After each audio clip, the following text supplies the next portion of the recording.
sou Maíra Poubel, professora de História, e agora no explicador virtual a gente vai ver sobre o segundo reinado. O segundo reinado, gente, é a fase da história do Brasil que corresponde ao governo de Dom Pedro II, por isso, segundo reinado. Teve início em 23 de julho de 1840, com a mudança na Constituição que declarou Pedro de Alcântara maior de idade com 14 anos e, portanto, apto para assumir o governo. O que acontece? O Dom Pedro II conseguiu ocupar o posto máximo do poder executivo nacional graças ao bem arquitetado golpe promovido pelos grupos políticos liberais. Até então, os conservadores, que eram favoráveis à centralização política, dominaram o cenário político nacional. Por que acontece isso? O período regencial foi marcado por muitas revoltas. Você tem uma instabilidade política e você tem uma ameaça da unidade territorial. Então, é o momento em que tem esse vazio, né, da figura de um governante, da figura de alguém que vá dirigir aquele país. Então, muitas revoltas aconteceram, o que originou essa questão do golpe da maioridade. Né? Seria um golpe por quê? Porque é uma mudança na Constituição. Né? A Constituição que dizia que só podia assumir com 18 anos é alterada para que Pedro de Alcântara, que vira Dom Pedro II, pudesse então assumir o governo.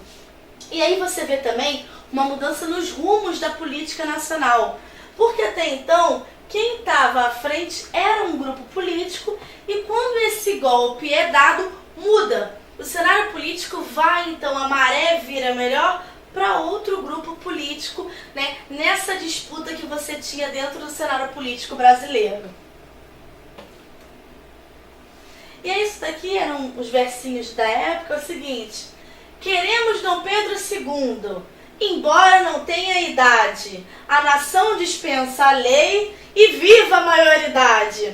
É como se com isso está querendo dizer o seguinte, ó, a gente quer, olha a figura do Dom Pedro, ele vestido com as vestes oficiais, você vê que ainda é uma carinha muito jovem ainda, né, os traços ainda quase que infantis, mas com toda aquela pompa, né, toda aquela figura já de imperador. E aí quando você pensa, embora não tenha idade, a nação dispensa a lei, quando fala nação dispensa a lei, você está falando o seguinte, não importa se a Constituição diz que tem que ser com 18 anos, a gente quer o Dom Pedro, a gente quer que ele governe a gente.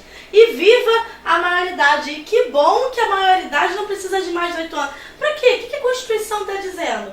Então esses eram os versinhos, né, que se falava aclamando o que virou Dom Pedro II, nessa questão do golpe da maioridade. Partidos e eleições no Império. O segundo reinado é um período, o que acontece? Acontece uma briga muito acirrada entre os partidos, tá? Principalmente Partido Liberal e Partido Conservador. Mas, embora eles tivessem essa disputa para estar no poder, eles de fato não tinham muita diferença entre si. Eles não tinham projetos muito diferentes, não. Por quê?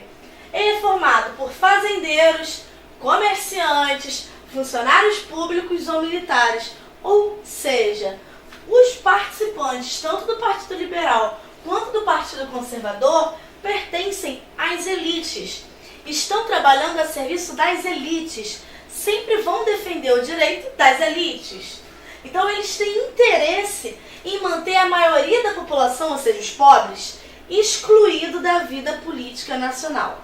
E aí, gente, por causa dessa, apesar de serem partidos diferentes e ter essa disputa de quem está no poder, existe uma frase que ficou muito famosa, que é o seguinte: não há nada mais parecida com um Saquarema do que um Luzia no poder. O que está querendo dizer? O Saquarema era como eram conhecidos participantes do grupo conservador. Já o Luzia, do Partido Liberal. Então, quando você fala que não há nada mais parecido do que um Saquarema do que um Luzia, você está primeiro dizendo o seguinte, está falando do revezamento entre os partidos liberal e conservador no poder. Mas mais do que isso, você está falando da pouca diferença de projeto político, de forma de governo e da composição desses partidos, já que todos eles pertenciam às elites brasileiras. Nas eleições, eram comuns as fraudes, compras de voto e até atos violentos para garantir a eleição.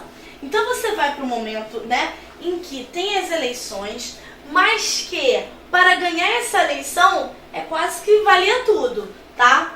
Então, já nas primeiras eleições legislativas do segundo reinado, os liberais pagaram capangas para espancar adversários, roubar urnas, modificar resultados. Então essas eleições ficaram conhecidas como eleições do cacete. Mas cacete, a gente pensando naquele cacetete, é como se ganhasse fosse na base da força, da violência, do cacete mesmo, de baixar o cacetete para conseguir votos. Então, assim, você vê que no processo político que era para ser mais democrático possível, mas que foi muito submetido a essa questão das fraudes, de urnas sendo roubadas, de você ficar ali em cima de quem você ia votar, bater, enfim.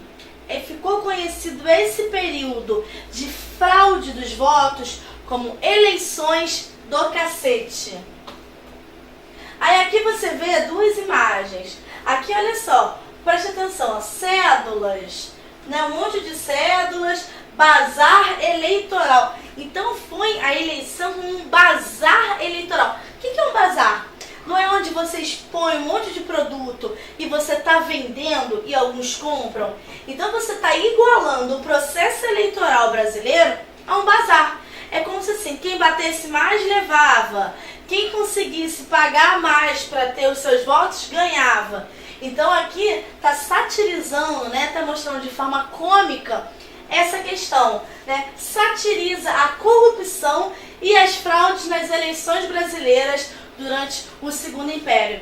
Já esse aqui, você vê aqui, ó, o cacete, o cacetete na mão, já sabem quem vão votar, não é mesmo? Você vê que é uma pose, intimidadora. Tem aqui tá cheio de bala, tem a sua pistolinha, tá segurando, e aqui, coitadinho, os que estão indo votar na sua urna com aquela cara moada. É como se assim, como que eu vou votar em alguém diferente se tem essa figura aqui, com arma, com bala, com cacetete? Olha a figura aqui de expressão. Então isso daí está sintetizando esse período de fraude, esse período das eleições do cacete. Continuando sobre os partidos e eleições no Brasil, a gente chega a uma peculiaridade, do governo brasileiro. Que primeiro vamos ao seguinte, o que é o parlamentarismo?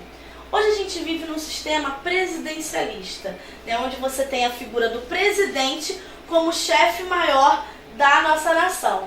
O parlamentarismo é um sistema em que o chefe é o primeiro-ministro. Introduzido no Brasil em 1847, quando Dom Pedro II criou o cargo de presidente do Conselho de Ministros, o cargo seria o quê? Equivalente ao de primeiro-ministro, onde a vontade do imperador prevalecia. Calma aí, ficou difícil? Vou falar de novo.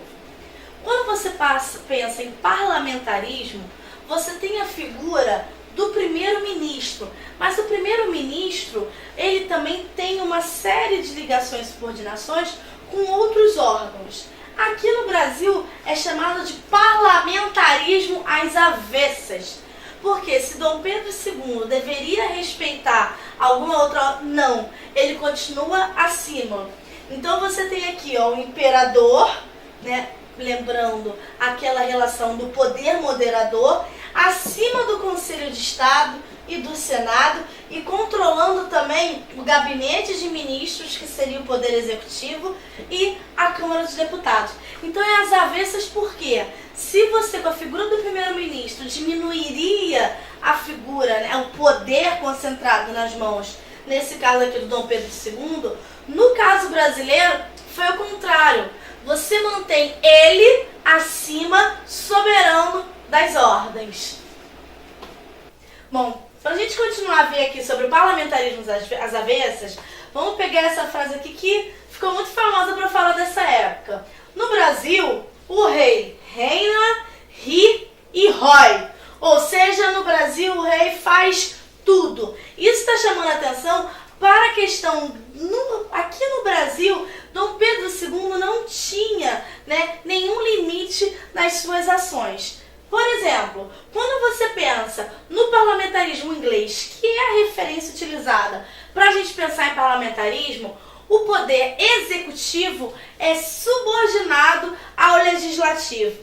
Já aqui no Brasil, aconteceu o contrário, aconteceu às avessas. O poder legislativo era subordinado ao executivo, tornando o imperador, assim, uma peça central nas decisões. Então você pega aqui, ó, o modelo do parlamentarismo inglês e o modelo do parlamentarismo brasileiro. Então aqui no inglês você tem o legislativo acima do executivo, certo? Quando você pensa no Brasil, você pensa o executivo na figura do Dom Pedro II, que está acima do legislativo. Então dá para entender por que é as avessas? Olha só, trocou. O que era referência de um foi para o outro. Aqui, ó, parlamentarismo inglês e parlamentarismo brasileiro. O legislativo e o executivo estão em posições diferentes, estão em posições às avessas. Por isso, o nome é parlamentarismo às avessas. E os liberais e conservadores aparecem sendo manipulados por Dom Pedro II, cientes de que precisavam da sua proteção. E aí aqui, gente, nessa já está mostrando o quê? Está mostrando o seguinte: nessa cena, Dom Pedro II comanda o carrossel e decide quem será alçado ao poder. É como se ele estivesse segurando aqui, ó, 2 cavalos, tá vendo? 2 cavalos, a figura de um homem e de uma mulher, né, que seria representando o Partido Liberal e Partido Conservador, e aqui no meio a figura de uma mulher feia, uma mulher mais velha. Ele está determinando quem sobe e quem desce. Os partidos acabam sendo marionetes, ou seja, manipulados facilmente nas mãos do imperador que está aqui. Então, o que fala é que essa mulher aqui representaria a política. A política vista como uma política do Dom Pedro II feia, já ultrapassada, por isso a pessoa com a figura mais envelhecida, e que está aqui no meio, mediando a relação entre os partidos, liberal e conservador. Mas você vê que, olha só, quem está comandando tudo é Dom Pedro II. Então o rei aqui reina, ri e rói. É ele que comanda o jogo político, né? É as avessas. O executivo está acima do legislativo. É ele que vai decidir quem vai ter o poder e quem não vai ter. Esse movimento aqui de roda em alternância do poder é tudo decidido pela figura do imperador. Então a gente vai ficando por aqui. Até a próxima videoaula.